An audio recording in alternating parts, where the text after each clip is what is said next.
لکه د لونګ بوی ترې سینه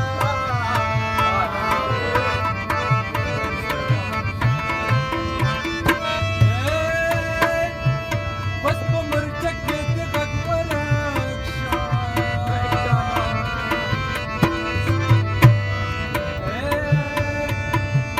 ګرانه شهید یې که مرمۍ در ختمېږي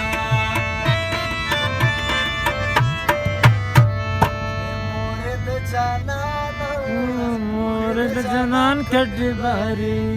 ال زور سر زمان